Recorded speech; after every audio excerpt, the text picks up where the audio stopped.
Hello प्यारे बच्चों, कैसे हो आप सब। मेरठ वाले कोचिंग पर आपका फिर से एक बार स्वागत है। ठीक है, जैसे मैंने पिछली वीडियो में आपसे बात की थी कि मैं आपके चैप्टर नंबर 7 और 8 से कुछ क्वेश्चन लेकर आऊंगा, यानी निर्देशांक ज्यामिति और ज्यामिति के। ठीक है, तो पहले बात करते हैं आज निर्देशांक ज्यामिति की, सॉरी निर्देशांक ज्यामिति की। ठीक है, इसमें से कुछ क्वेश्चन आते हैं जो बहुत इंपॉर्टेंट है, जो आपसे एमसीक्यूज में भी बनते हैं और लॉन्ग और शॉर्ट में भी बनते हैं, यानी 2 से 3 नंबर में भी, 1 नंबर में भी और 4 नंबर में भी। ठीक है, तो कुछ ऐसे क्वेश्चन है, आइए शुरुआत करते हैं, ज्यादा टाइम वेस्ट नहीं करते। पहला क्वेश्चन है, एक्स अक्ष पर स्थित एवं बिंदु 5,-2 तथा -3,2 से समदूरस्थ बिंदु के निर्देशांक क्या होंगे। ये क्वेश्चन बनता है एमसीक्यूज में ज्यादातर। ठीक है, ये आपका एमसीक्यूज में बनता है और ये बन जाता है शॉर्ट में भी आपका। ठीक है, इसका सॉल्यूशन है, बहुत इजी सॉल्यूशन है, छोटा सा क्वेश्चन है, तो इस क्वेश्चन को आप जरूर करें। ठीक है, पिछले साल एग्जाम में आया था एमसीक्यूज में, उससे पिछले साल जो क्वेश्चन में आया था ये बना था शॉर्ट क्वेश्चन में। ठीक है, तो ऐसे क्वेश्चन करेंगे ज्यादातर। वो क्या करेगा, समदूरस्थ बिंदु पूछेगा आपसे, आपको बस इस लाइन का याद रखना है कि जब आप सॉल्यूशन करोगे समदूरस्थ बिंदु, ठीक है, इसे दिमाग में बैठा लेना समदूरस्थ बिंदु को। इसमें क्या करेगा, डिजिट चेंज कर देगा, आपसे क्वेश्चन सेम यही पूछेगा। ठीक है, तो समदूरस्थ बिंदु पूछे तो फॉर्मूला वगैरह पता होना चाहिए, क्वेश्चन कर देना। नेक्स्ट क्वेश्चन है, बिंदु ए कोमा बी तथा -a कोमा -b के बीच की दूरी ज्ञात करनी है। बेटा वो ऐसे क्वेश्चन भी दे देता है जाने के लिए, और ऐसे क्वेश्चन आपको 3 नंबर में आराम से मिल जाता है। ठीक है, 3 नंबर बनाने में बहुत इजी क्वेश्चन है इस चैप्टर का, एमसीक्यूज में भी दे देता है, वैसे ही पूछ लेता है, तो इस क्वेश्चन को भी आप अच्छे प्यार से करेंगे। दूसरा क्वेश्चन है, बिंदुओं 4 -y और 12,3 के बीच की दूरी का मात्रक 10 है, y का मान ज्ञात करना है। यानी जो आपको जो y दे दिया ना, y वो ऐसे क्वेश्चन बहुत पूछता है, एक्स का मान निकालो, वाई का मान निकालो, ए का मान निकालो। ठीक है, तो ऐसे क्वेश्चन बहुत पूछता है, इसलिए वैसे ऐसे क्वेश्चनों की ज्यादा प्रैक्टिस करें जिसमें किसी का मान पूछ रहा हो, के का मान, एक्स का मान, ए का मान। ठीक है, इन क्वेश्चनों की प्रैक्टिस बहुत अच्छे से करनी है। ये क्वेश्चन बहुत ज्यादा दिक्कत नहीं देते, बहुत अच्छे क्वेश्चन होते हैं और 3 से 4 नंबर में आ जाते हैं। तो इनकी प्रैक्टिस आप रेगुलरली करें, अच्छे से करें। आज भी अगर आप इनकी प्रैक्टिस करेंगे तो समझ में आ जाएंगे और आपके नंबर बन जाएंगे। नेक्स्ट क्वेश्चन है, उस बिंदु के निर्देशांक ज्ञात कीजिए जो बिंदु -1,7 और 4,-3 को मिलाने वाले रेखाखंड को 2:3 के अनुपात में विभाजित करता है। बेटा ये क्वेश्चन बनता है आपका 5 नंबर में, 4 से 5 नंबर में क्वेश्चन बन जाता है, रेखाखंड को विभाजित करने वाला।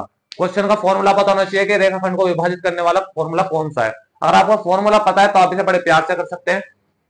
ऐसे क्वेश्चन बहुत सारे आ जाते हैं पेपर में। ठीक है, लॉन्ग में भी आ जाते हैं और शॉर्ट में भी आ जाते हैं। बस ये याद रखना है कि वो विभाजित वाली बात आ रही होगी, जैसे मैंने इसमें बताया, इस वाले में समदूरस्थ वाली बात आ रही होगी, इस वाले में विभाजित वाली बात आ रही होगी। जहां विभाजित कह रहा है क्वेश्चन को बहुत देखना है ध्यान से और करना है। नेक्स्ट क्वेश्चन आता है, यदि बिंदु 1,4, 1,3,16 संरेख है। देखिए संरेख वाला क्वेश्चन भी बहुत पूछ लिया जाता है और ये भी 3 से 4 नंबर में आपसे पूछ लिया जाता है। ठीक है, तो संरेख वाले बिंदु का पर इसमें देखिए किसका मान पूछ लिया, ए का मान। यहाँ किसका पूछा था, वाई का मान। ठीक है, यहाँ किसका पूछ रहा है, ए का मान। तो ये जो ए बी वाले क्वेश्चन होते हैं ना, ये बहुत इंपॉर्टेंट क्वेश्चन होते हैं, संरेख वाले बहुत ज्यादा इंपॉर्टेंट क्वेश्चन होते हैं, तो इन्हें आप जरूर करें। नेक्स्ट क्वेश्चन आपका ट्रिग्नोमेट्री से है, निर्देशांक ज्यामिति के क्वेश्चन यहाँ पर खत्म हो गया, ज्यामिति की बात आती है। यदि cos a बराबर 7/25 हो तो tan a plus cot a का मान ज्ञात करना है। अगर बच्चों ने ट्रिग्नोमेट्री पढ़ी होगी तो बहुत इजीली सा क्वेश्चन है, एमसीक्यूज का क्वेश्चन है। ठीक है, एमसीक्यूज में ऐसा क्वेश्चन आ जाता है और शॉर्ट में भी आता है, इन क्वेश्चनों को करें। दूसरा क्वेश्चन है, 2 + tan 45 degree upon 1 + tan square 45 degree का मान क्या होगा। तो ऐसे क्वेश्चन को बेटा बहुत ज्यादा करें, आपके शॉर्ट और लॉन्ग तीनों में बन जाते हैं। क्वेश्चन बहुत इजी होते हैं और करना बहुत आसान होता है। इसके और भी बहुत सारे क्वेश्चन है ट्रिग्नोमेट्री के, वो मैं अगली वीडियो में लेकर आऊंगा क्योंकि यहाँ पे जगह नहीं थी। ठीक है, तो इस वजह से अगली वीडियो बनाऊंगा जिसमें मैं आपको ट्रिग्नोमेट्री के क्वेश्चन बताऊंगा। ये निर्देशांक ज्यामिति के इतने सारे क्वेश्चन थे, अगर आप इन्हीं की प्रैक्टिस करके चले जाते हैं तो आपको बहुत आराम से क्वेश्चन रखे हुए मिल जाएंगे। ठीक है, एक बात और बता रहा हूं, देखिए मैथ में क्वेश्चन कभी भी ऐसा नहीं होता कि बहुत सी बात सेम आ जाए, क्वेश्चन यही आएंगे बट डिजिट चेंज हो जाएगी। ठीक है, या बिल्कुल ये रखे हुए मिल जाए, तो आप डिजिट के ऊपर ना जाए कि डिजिट सर ने बताया क्या हो, आप सिर्फ उस चीज के ऊपर जाए जो उसमें हिंट है, जैसे समदूरस्थ बिंदु आ गया, विभाजित करने वाला बात आ गया, ठीक है, संरेख वाली बात आ गई, आप ये याद रखें। ठीक है, मैथ के पेपर में जितना क्वेश्चन आप करोगे अच्छे से उतने ही आपको नंबर मिलेंगे। स्टेप मार्किंग के भी नंबर मिलते हैं, यानी आपने अगर फॉर्मूला भी लिखा उसके नंबर आपको मिल जाते हैं। ठीक है, तो फॉर्मूले हर किसी के याद कर लो, अंत विभाजन का, संरेख का, मध्य बिंदु का, दूरी निकालने का, इनके फॉर्मूले आप आराम से याद कर लीजिए जिससे आपको हेल्प मिले क्वेश्चन करने में। ठीक है, ट्रिग्नोमेट्री में आप फॉर्मूले याद कर लीजिए, साइन का, कोस का, टेन का। एक यूपी बोर्ड में होता है लाल बटे का। ठीक है, तो इसे आप अच्छे से कर लीजिए, लंब बटे कर्ण, आधार बटे कर्ण, लंब बटे आधार, ये किस पाते हैं, साइन कोस टेन। इस पैटर्न को बहुत अच्छे से सीख लीजिए क्योंकि ऐसे क्वेश्चन जो होते हैं इसी पैटर्न पे निकल जाते हैं। ठीक है, तो अगर आपने पढ़ा है तो बहुत अच्छी बात है और इसे रिवीजन में डाल लीजिए दोबारा।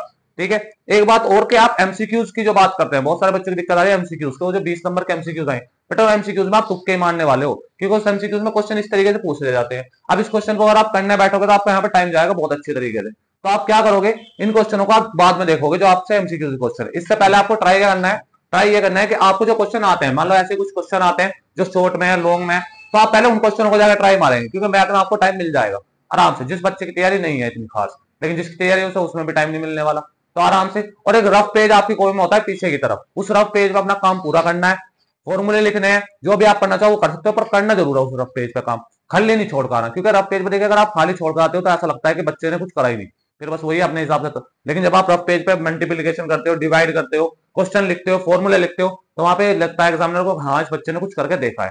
कॉपी आराम से भर जाएगी, कोई दिक्कत नहीं है। बस आप इन क्वेश्चनों की प्रैक्टिस अच्छे से कर लीजिए। मैं कल भी वीडियो लेकर आऊंगा, एक वीडियो आज दोबारा अपलोड करूंगा, ठीक है। इससे बाद की जो आपका ट्रिग्नोमेट्री चैप्टर है और आपका प्रायिकता वाला चैप्टर है, ठीक है, उसमें से भी आपके क्वेश्चन बहुत ज्यादा बनते हैं, तो वहां से भी वो क्वेश्चन देखेंगे कौन कौन से इंपॉर्टेंट क्वेश्चन है, ठीक है। और कल सुबह 4:30 बजे मैं लाइव लेकर आऊंगा, पक्की बात है, ठीक है। तो 4:30 बजे कल आपकी लाइव क्लास होगी मैथ की।